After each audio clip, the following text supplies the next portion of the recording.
Hi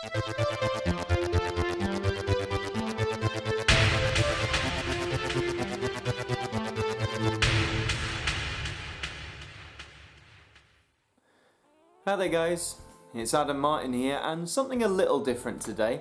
Now, if you've been following me recently, you'll know that one of the reasons why I took my break earlier this year was because I wanted to engage myself in one of my passions, which is music, specifically vinyl records. But I've also recently rediscovered another past love of mine. Now then, I hope you all know what this is, but for anyone who's of a younger age, do you know what this is? I hope you do. If you don't, this is a compact cassette, or more commonly known as a cassette tape. Basically, a cassette tape, what you have on your iPod, on your phones now, streaming music, this was the portable alternative back all the way from the 1970s through to the early 2000s. The cassettes were the way to go. Now, my history with cassettes, I believe I'm one of the last generations to grow up with cassette tapes as part of their life. I grew up listening to mainly audiobooks. I didn't really have any music on tape, but audiobooks such as the Harry Potter stories, a lot of kids' stories, a lot of Roald Dahl I had on tape. But I knew what a cassette tape was, I knew how it worked, similar to VHS tapes. But much like vinyl did in the 90s, early 2000s, cassettes started to die out as technology got better. You had things such as the iPod being unveiled at the start of the new millennium by Apple, and that sort of took off and has now evolved into the iPhone and all the smartphones we have that can stream our music. And just also, cassettes as a format weren't seen as that practical, and still aren't in many cases, but whereas vinyl has boomed, as you can see the shelves behind me, there's been a big revival, cassettes sort of haven't had that same love, which is a bit of a shame really, because after revisiting this format, I think there's a lot to like about cassettes. And what I'm going to do for you today is basically sort of give you a beginner's guide to cassette tapes, and if you want to get into them, because I don't claim to be an expert, but that's exactly the point. I've just recently got back into this, and I had to do my research and find my way through to make sure I was getting the best deals possible, the best quality equipment, and to watch out for any red flags. So I really hope you enjoy this sort of beginner's guide to collecting cassette tapes. Now, first of all, the cassettes themselves, they all are sort of this shape, as you can see here. This is a copy of Elton John's album The Fox from 1981. They all come in different colours, a lot of them were black or had clear casings and stuff, and the magnetic tape itself is housed within this plastic casing. And you see this is where, when you put it into your player, the tape is fed through, allowing you to play the music. And now a lot of people will say, oh yeah, tapes that used to get chewed up relating to the fact machines or the tapes themselves were defective or faulty and the tape would get chewed up. I haven't had that problem once, I never did as a child either. And obviously tapes rewind, which is one of the functions, but you can actually rewind it manually. You see this hole here and this hole there. If you stick a pen or a pencil in there and give it a little twizzle, you can actually manually rewind tape, which actually can fix tape if it has unspooled from inside, so that's quite useful. But in terms of an actual box, here's an example of what cassettes would come in. They'd come in boxes like this. This is a copy of Very by the Pet Shop Boys, one of my favourite albums ever. And yeah, not much bigger than the cassette itself. You can actually see the cassette inside there. So they were cassette sized essentially. You'd have basic information like you can see there. There's the track list of the Very album, nothing much. Taking that out, you can unfold this, you can have a look inside, take out the cover. I don't do that myself, it's a little bit hassly, but then the tapes are just housed like that and you close it up. I mean, the cases aren't the most durable. A lot of the times if you're collecting tapes secondhand, a lot of the boxes you'll probably find cracks in them, things like that, but that's not uncommon as like with CDs. The plastic is by all accounts fragile, so things are going to crack. But if you're like me and you're more concerned about the quality of the tape, then I'd say the quality of the case isn't that important. But as well as music cassettes, cassettes were also used for recording, whether that was someone speaking into it for professional use, and they came on blank tapes, a tape that hadn't had anything pre-recorded onto it. And blank tapes typically looked like this. Now, I got this in a lot. I've got 3 of these. These are sealed, they're not open. This is a TDK FE90, a ferric tape, and you put it in the Type 1 normal position. I'll get into that when we get onto the player. Now, the reason why I've kept it sealed is I don't have a use for this currently because I don't have a machine that can record. A lot of portable machines, as time went on, had a record function, but if you're going for an older machine, or if you have an older portable machine like a Walkman, then they don't have the record function. You need a standalone unit to record things like that on. But you know, it's neat to have in case you ever want to record things onto tape yourself. But of course, as I said, you need something to play these tapes on. So now I'm just gonna show you what I use to play my tapes. So here she is. This is the unit I use to play my cassette tapes, and it is indeed a Sony Walkman, specifically the Sony Walkman WMF1 unit. Now, for anyone who grew up in the 80s, 90s, early 2000s, you probably know the name Walkman. This was the basically most well-known, most popular portable stereo system that you could get, as it says, FM stereo. I'll talk more about the uniqueness of that in a minute. Just let's have a look at this. This is a big hulking silver box, bit of metal, plastic as well. Now the buttons, the functions, what I love about the F1 is these buttons are so old school, so mechanical. So of course you've got a play feature, obviously play your cassettes, you've got rewind, you've got fast forward, you've got a stop and eject button, and you also have two types. You've got the normal type, which is what a lot of cassettes were issued on, normal tape, but if you had a tape that was metal, you can flick the system there and it would do it accordingly. Metal tape is often perceived as better. I haven't had the chance to try, I don't have any, so there's just some information about it. This model dates from the early 80s. I haven't found a concrete date. I found one source that said 1981, another source that said 1983, but it's the early 1980s, that's for sure. On this side, you've got the option to listen in FM stereo or indeed in mono if you wanted to do that, and you can also charge it via a DC in 6-volt charger. But the way Walkmans used to be powered was good old batteries. That's right, this thing runs on 4 AA's. It has this little strip here so you can yank it and get the batteries out, which is useful. I haven't had this Walkman long, so I've only had to put in batteries once. I'm not sure what the run time is, but I'd say I've played it probably about 6 or 7 hours, so pretty good so far considering the age of the machine. But the uniqueness about the Walkman F1 in particular was, I believe this was Sony's first attempt at doing a Walkman that had radio capabilities, F1 indicating FM stereo as in a radio. So there's the settings. You can either have your tape or switch to the radio. You've got your tune-in dial, so you can tune into any of these frequencies. You've got your volume for your headphones, and funnily enough, you have 2 headphone jacks. This seems to be a thing Sony tried to do in the early 80s. A lot of their Walkmans had 2 headphone jacks to allow people to listen together. I think that's a really nice feature. Saves you buying one of those really crappy splitters now, you know, that just don't work properly. So it's a very nice feature to have, and also the radio works surprisingly well in 2019. For a nearly 40-year-old device, when you find a station, it is very clear. Although if you do get an F1, it is very sensitive, not like our phones these days. You have to have a very clear signal to listen. But when you get it, it sounds fantastic. And also thing to mention is this. Now, Walkmans back in the day, you could clip this onto your jeans for the portability, but there's also these hinges here where if you had a strap you could sling it over your shoulder. The shock absorption isn't too bad, but this is one of the early models of Walkman, so a lot of features, if you've ever heard of like Dolby C sound or premium noise reduction, mega bass, all this sort of stuff, this doesn't feature here. When you play tapes and you listen on headphones, you can hear a whirring sound in the quiet parts, but it's not too bad. Now then, how do the tapes work? This Walkman doesn't have an external speaker, not many of them of the time did, so you won't be able to hear the sound, which is probably for the best in case YouTube strikes me down.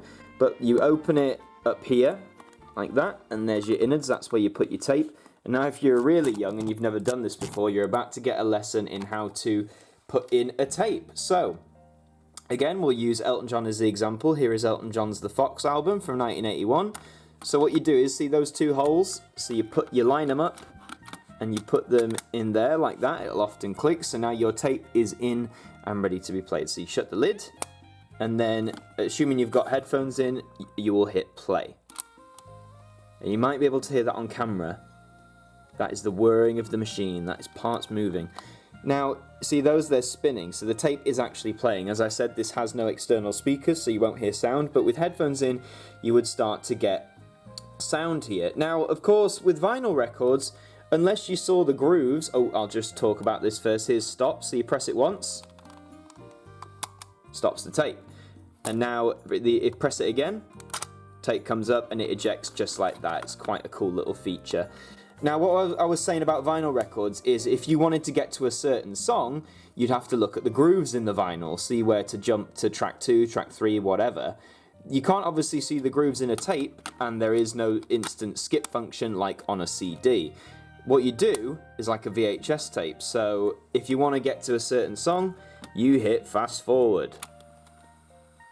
I don't know if you can hear it again, but it's whirring and it's fast forwarding. And this little bit here, that's how you can see how much tape is left. So it starts on the left side and the reel will wind till it gets on the right side. I'll hit stop. And that's how you can tell whether a tape's been rewound or not. Often you'll buy second-hand tapes are halfway played, not been rewound, etc. So you need to make sure this is all the way up here. And I'll just rewind that now whilst I talk. So what you do, you need to put that in there, hit rewind, and the thing will do just that. Now, whilst this is rewinding, the thing about Walkmans I've learned, you'd think Walkmans are dead cheap. They're not necessarily. I picked up this unit. Oh, there you go. Stop. There we are. So there is your... And often I've noticed, actually, when you get to the end of a tape, it's often got a coloured strip.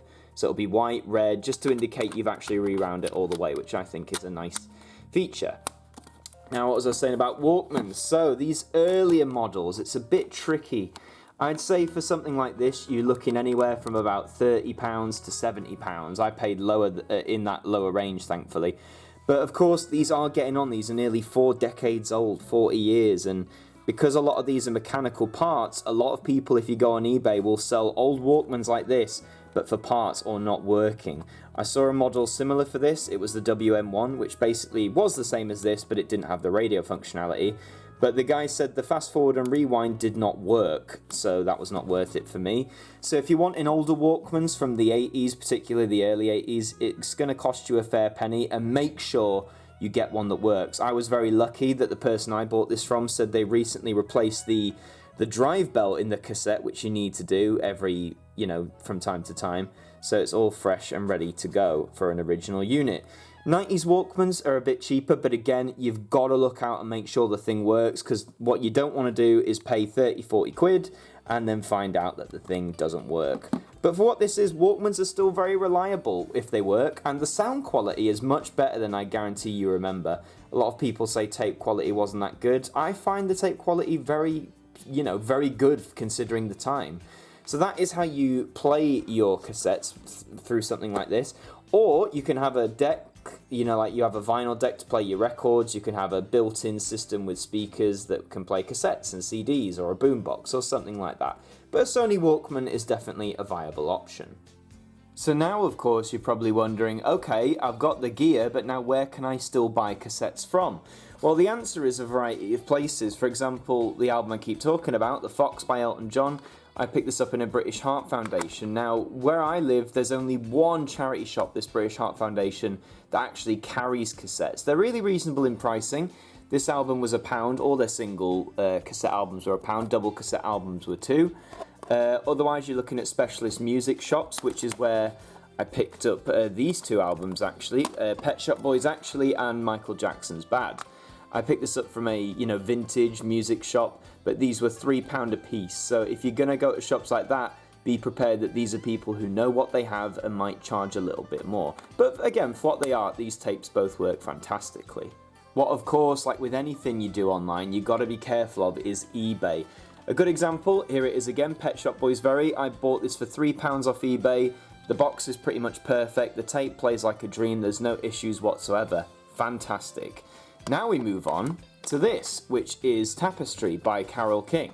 Now, I picked this up in a job lot. It was about 10 albums, and this was one I was looking forward to. I quite enjoy Carole King, and this is, some of her biggest hits. I Feel the Earth Move, Beautiful, You Make Me Feel Like a Natural Woman, all that sort of stuff. So keep that in mind, this is the Tapestry album.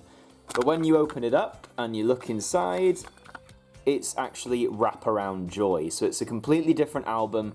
The seller here has probably just seen Carole King, whacked it in there, or even worse, sold these albums and not actually looked inside. I've noticed that on quite a few eBay listings. A lot of people say, oh, well, I haven't tested the cassettes, which is fair enough. You might have got rid of your systems.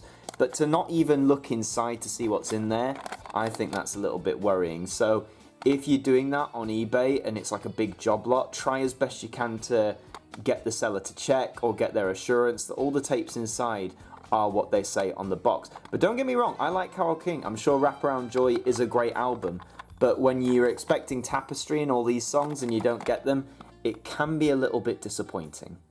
Whilst we were on the topic, I thought I'd also show off what a double cassette pack can look like. So they're in bigger boxes, like there's Very Again, standard size, and this one is much bigger. This one in particular is the Romantic Piano of Peter Caton. Now, I like my piano.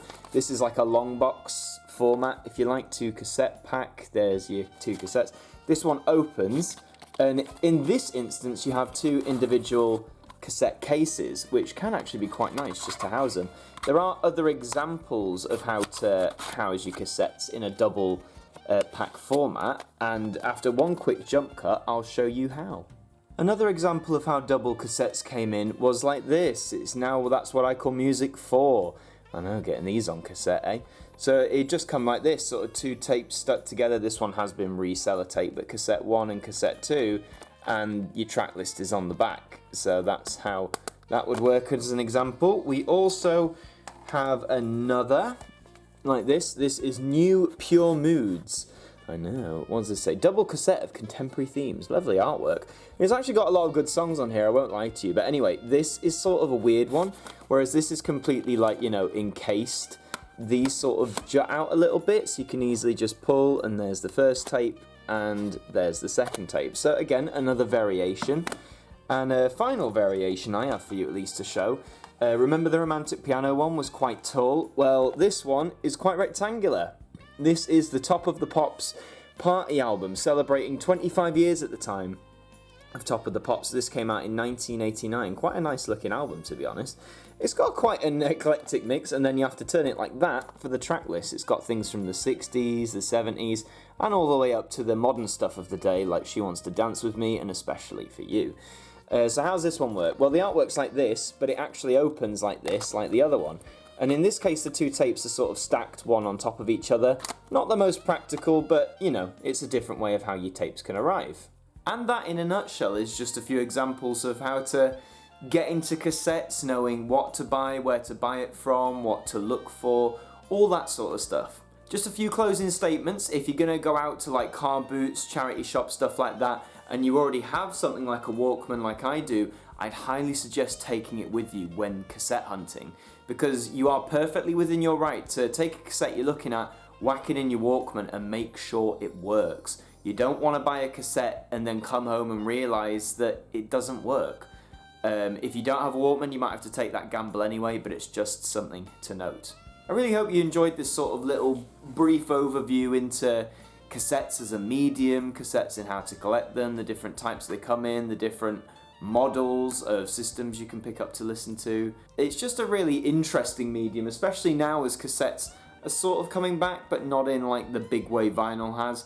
It's a medium that sort of refuses to die, but needs a bit more acknowledgement. So if you remember cassettes, if you've just learned about cassettes from this video, highly suggest you give them some love. Go and find yourself a Walkman, ask your parents, they'll probably have one in the attic.